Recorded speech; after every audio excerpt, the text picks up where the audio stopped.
You are not who you think you are, not less, more. And almost nobody in your life actually knows it, including you, most days. Something made you stop scrolling and stay right here, and that was not random. 3 in the morning, wide awake, a weight on your chest that stress never fully explained. The exhaustion after a day where nothing happened, the sudden urge to pray for someone before you know why. The way a room shifts the moment you walk into it. You have spent years explaining all of it away, and none of the explanations ever quite fit. You have smiled through things nobody clocked as hard. Held yourself together in rooms where no one thought to check on you. Told yourself that was just coping. Some of it was. But underneath the coping, something else has been working the entire time you thought you were only enduring. This is not a video about feeling better. It is about naming exactly what you have been carrying and why it has felt heavier than it should have. You have probably tried every reasonable explanation first. Not enough sleep, too much on your plate, a personality that just runs a little more sensitive than everyone else's. Some of that may hold a piece of truth. None of it has ever fully accounted for the weight. What if the part of you that has known all along was never your mind at all? Psalm 139 verse 13 to 14 says, "For you formed my inward parts, you covered me in my mother's womb. I will praise you, for I am fearfully and wonderfully made. Marvelous are your works, and that my soul knows very well." Not my mind knows very well, my soul. Something deeper than your circumstances has always known more about you than you have given it credit for, and that is exactly where this begins. If something in you just said yes to that, type it below in 3 words, I am seen. And if this kind of word keeps finding you right when you need it, subscribe so the next one does too. 1. You have been carrying more than you realized. You have made it through things that, by any reasonable measure, should have taken more out of you than they did. Not because you were unusually tough, because something in you has been running on strength that was never entirely your own. Isaiah 40 verse 29 says, "He gives power to the weak, and to those who have no might he increases strength." Read that as a description of what has actually been happening in you, not just a comforting phrase. There is a particular kind of tired that has nothing to do with how much sleep you got. You can rest for 8 full hours and still wake up feeling like something in you never actually powered down. That is not a mystery to dismiss. It is worth taking seriously, both spiritually and practically. If this heaviness has been constant, unrelenting, or affecting your ability to function, that is worth bringing to a doctor or a counselor as well as to God. Both things can be true. Something real may be happening in your spirit, and your body and mind still deserve honest, direct care alongside it. Think about the specific moments you have written off as nothing. The night you cried without letting a single sound escape, careful even in your grief not to wake anyone. The morning you got dressed and functioned normally on a day, your chest felt like it was full of wet sand.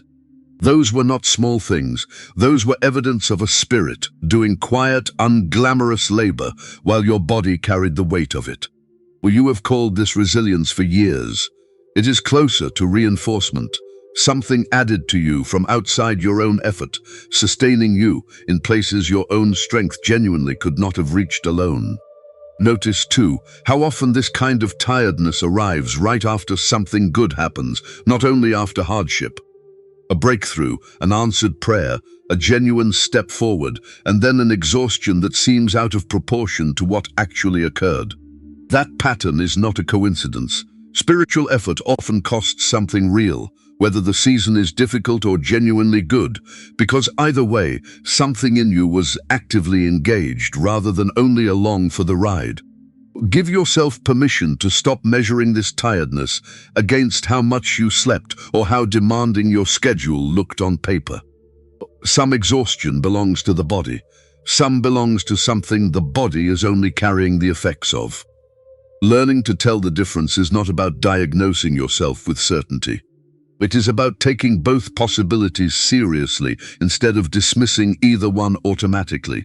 You have been stronger than you gave yourself credit for, not because you never struggled, but because you kept functioning inside the struggle without fully understanding what was actually fueling that endurance. Now you have language for at least part of it. That language does not erase how hard it has been. It only means you were never carrying it as alone as it felt. There is real relief available in having a name at all for something that used to feel formless. Unnamed exhaustion tends to spiral, because the mind keeps searching for an explanation it cannot find, and that searching becomes its own kind of tiring.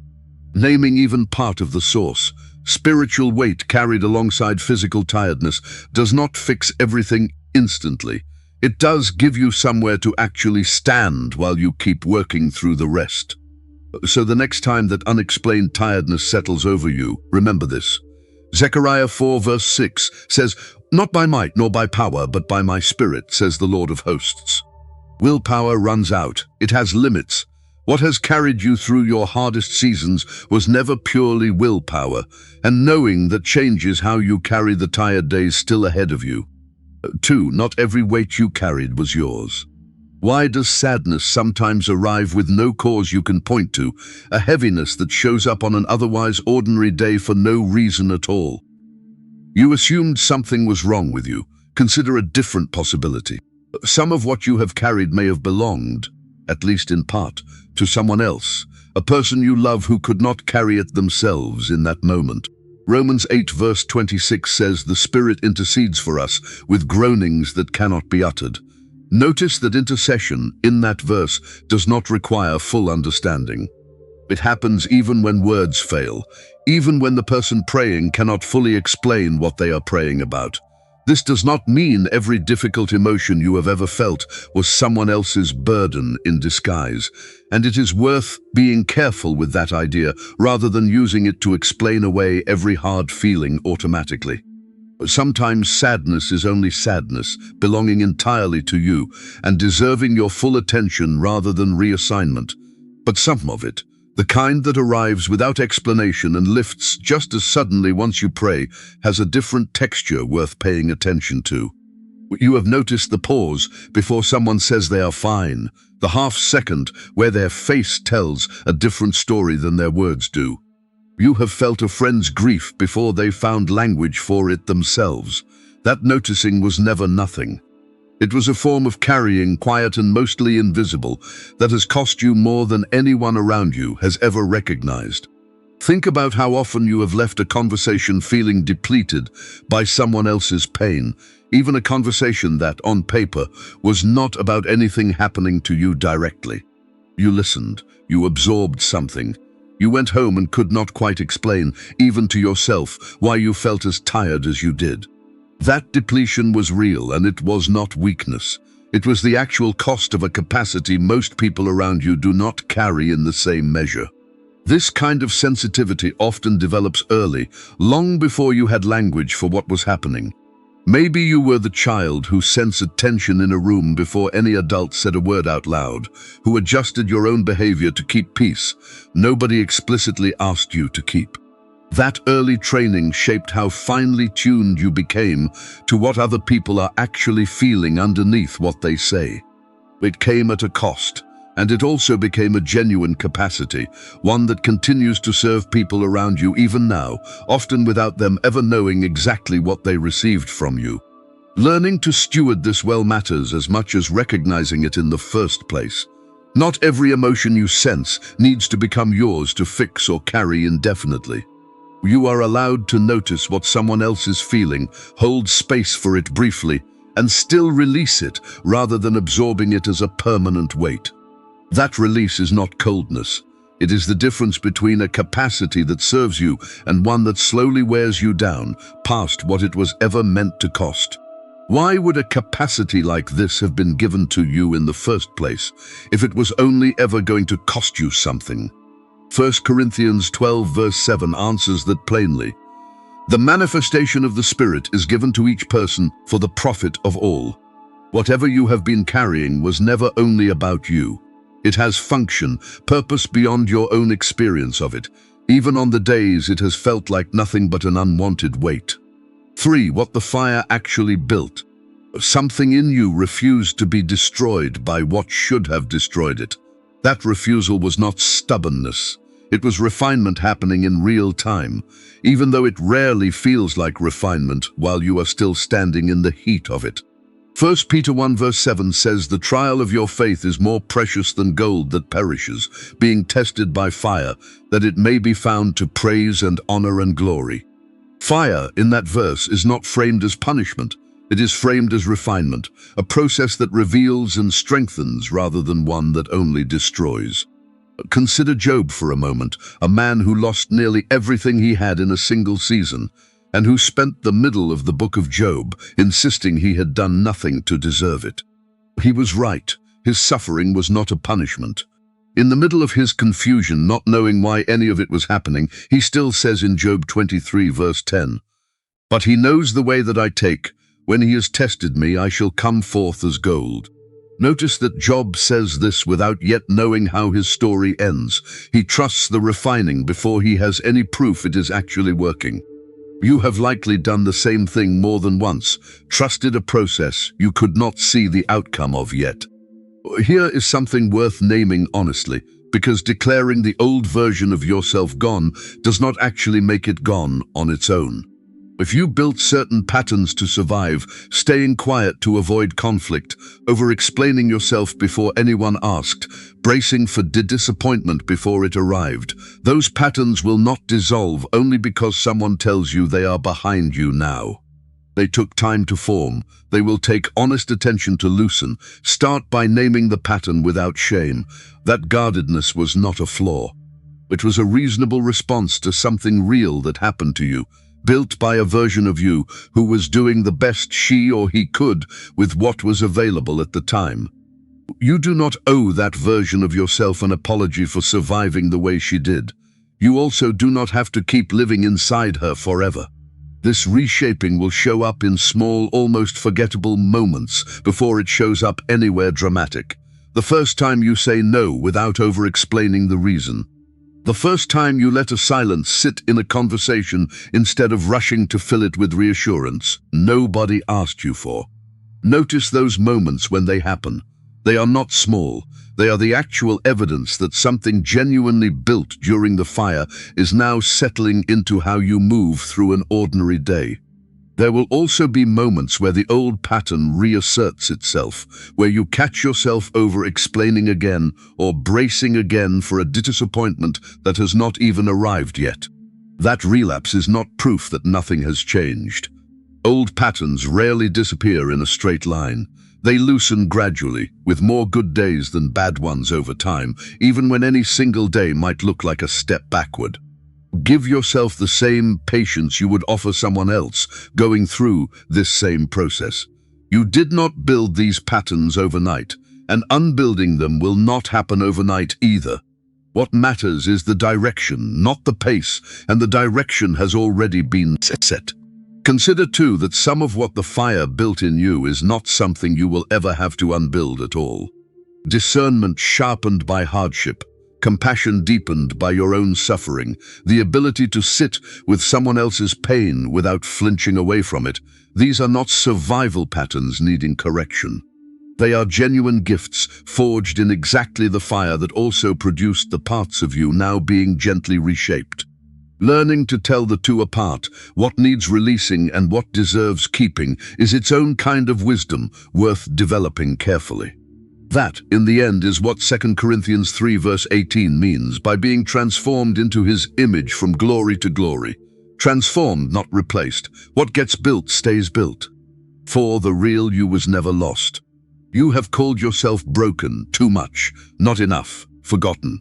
Those were never accurate names. They were labels a hard season handed you, and you picked them up because nobody handed you anything truer at the time. The version of you that stayed guarded, that kept smiling through things nobody checked on, that got quiet to keep the peace, was never a lie exactly. It was armor, built during seasons that genuinely required protection. Armor served its purpose. It was never meant to be worn permanently, and setting it down when it is no longer required is not a loss of who you were. It is recognition that the season calling for it has ended. This shift will require boundaries, not just declarations. If certain relationships or environments only ever seemed to want the guarded, quiet version of you, the version that took up less space and asked for less, they may resist the emerging version without meaning any harm by it. You are allowed to protect this unfolding, even from people who loved the armored version more than they realize. There is a kind of honesty that only makes sense once you have stopped believing you are worthless. Psalm 139, verse 23 to 24 puts it this way: "Search me, O God, and know my heart. Try me, and know my thoughts, and see if there is any wicked way in me, and lead me in the way everlasting." That is not the prayer of someone bracing for condemnation. It is the prayer of someone secure enough to be examined honestly, trusting that whatever gets found will be led somewhere good. You are not the pain that happened to you. You are also not required to pretend that pain did not shape parts of your story. Both things belong together. What happened to you and who you actually are were never the same thing, even during the years it felt impossible to separate them. Think about how strange it is that the people who knew the guarded version of you often describe her as strong, capable, easy to lean on. They were not wrong. That version of you genuinely was those things. What they could not see was what it cost to maintain them, the way you rehearsed conversations in your head before having them, the way you noticed your own shoulders creeping toward your ears in certain rooms without realizing you had been braced the entire time you were in them. Releasing that posture does not mean the strength was fake. It means you no longer have to maintain it as constant vigilance in order to still be strong. There is a version of strength that does not require bracing, and it is worth trusting that this next season is inviting you toward exactly that kind. Give this transition time. You have spent years perfecting a way of moving through the world that kept you safe. Trusting a new way, one with less armor and more openness, will not feel natural immediately. That discomfort is not evidence you are doing it wrong. It is only evidence that you are doing something genuinely unfamiliar, which almost always feels uncomfortable before it feels normal. Notice, too, who actually celebrates this shift in you and who quietly seems to prefer the guarded version. That information is not meant to make you suspicious of everyone around you. It is meant to help you recognize where genuine support actually lives, so you can lean into those relationships more fully as you keep setting the armor down. 5. Stepping into what's being unveiled. Nothing being revealed in you right now is actually new. It was always there, underneath everything that made it hard to see clearly for a while. Ephesians 1 verse 18 prays that the eyes of your understanding would be enlightened, so that you may know the hope of his calling. Enlightened, not created from nothing. The clarity coming is not manufacturing something new in you. It is revealing what was already there. Isaiah 61 verse 1 speaks of being sent to bind up the brokenhearted, to proclaim liberty to captives. That liberty is not abstract. It shows up as a genuine loosening, patience returning where anxiety used to sit first, discernment sharpening where confusion used to be the default response. You may find yourself less interested in conversations that used to hold your attention easily, less tolerant of dynamics that used to feel manageable. That is not you becoming difficult. That is a genuine shift in what your spirit is actually built to carry now. Less room for what drains you, more room for what actually restores you. Expect this to unfold gradually rather than all at once.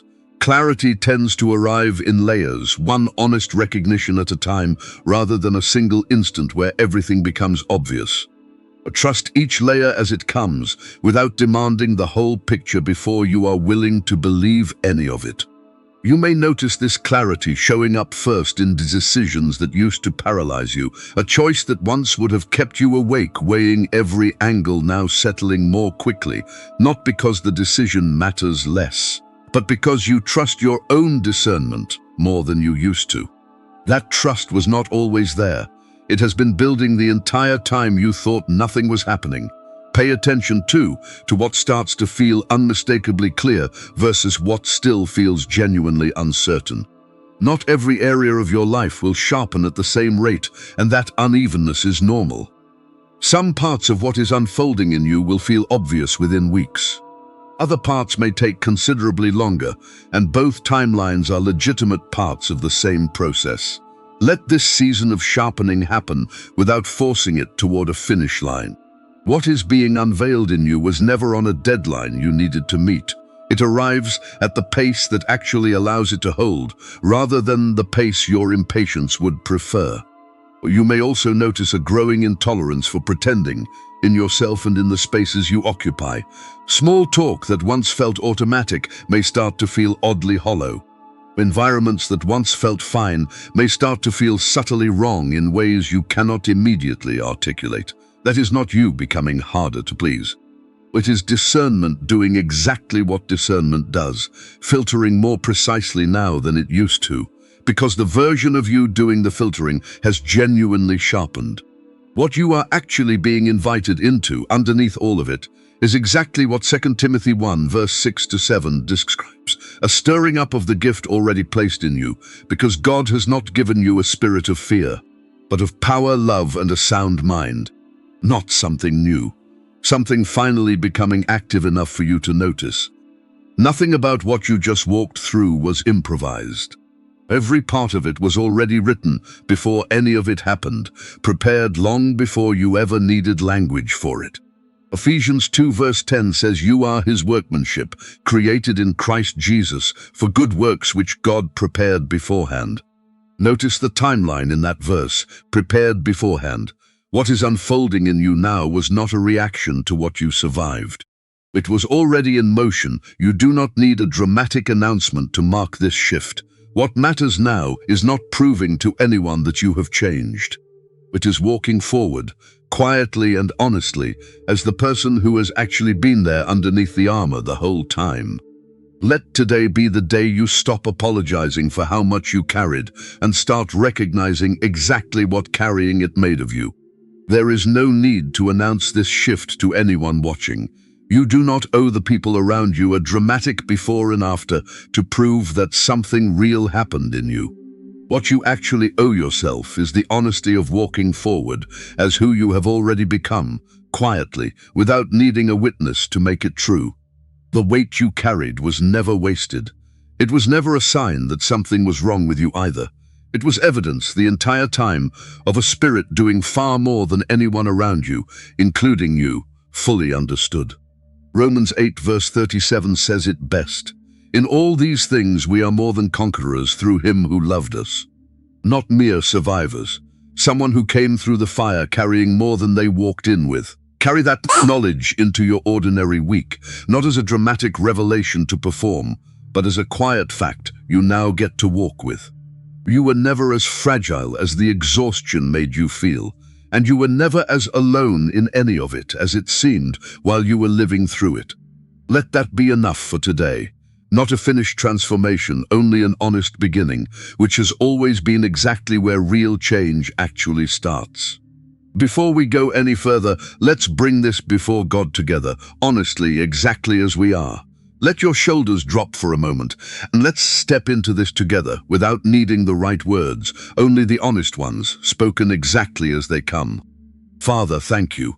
We come to you aware for maybe the first time of how much our spirits have actually been carrying, and how long we mistook that weight for ordinary exhaustion.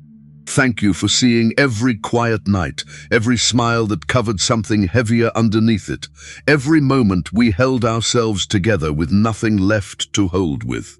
We confess that we have called ourselves broken, forgotten, not enough, for longer than we should have. Forgive us for believing labels that were never yours to place on us. Help us release them fully, not just today, but every time they try to resurface in the weeks ahead. We bring you the exhaustion we have not fully named until now. If some of it is spiritual, teach us to recognize it as such. If some of it needs real, practical care, give us the humility to seek that too, without treating one kind of care as more spiritual than the other. Lord, help us set down the armor we built to survive, gently, without shame for ever needing it in the first place. Show us where boundaries are needed as we step into who we actually are, especially with people who may not understand this shift right away. We ask for patience with the layers still unfolding. We do not need the whole picture today. We only need enough trust to keep walking honestly into what is already true about us, one recognition at a time. We also lift up the specific people who came to mind while we listened to this, the ones who might be carrying more than they have ever said out loud. Give us the courage to check on them and give them the same permission we are receiving right now, to name what they have been carrying without shame. Or steady us on the days this feels harder to remember, the ordinary days when the old exhaustion or the old guardedness tries to creep back in. Remind us gently, in those moments, of everything true that was named here today. We ask, too, for wisdom in how we care for ourselves going forward. Where rest is needed, help us actually take it, instead of pushing past it out of habit. Where real support is needed, whether through a friend, a counselor, or a doctor, give us the humility to reach for it without treating that need as a failure of faith. Thank you for refining rather than discarding everything we walked through. Thank you for staying present in every season we thought we were facing alone. We trust you with what comes next, believing that what you started in us was never left unfinished. Meet us again tomorrow, and the day after that, in the ordinary moments, this truth will need to be remembered rather than only felt once tonight. Let this be the beginning of a steadier way of carrying whatever comes next, not a single emotional peak we forget by the weekend. In Jesus' name, amen. If this reached something real in you today, send it to the one person who came to mind while you were listening. They may be carrying more than they have said out loud too. Like this video, subscribe for what comes next, and as you go from here, receive this. You were never as alone in this as it felt. And what you have been carrying was never a sign of weakness.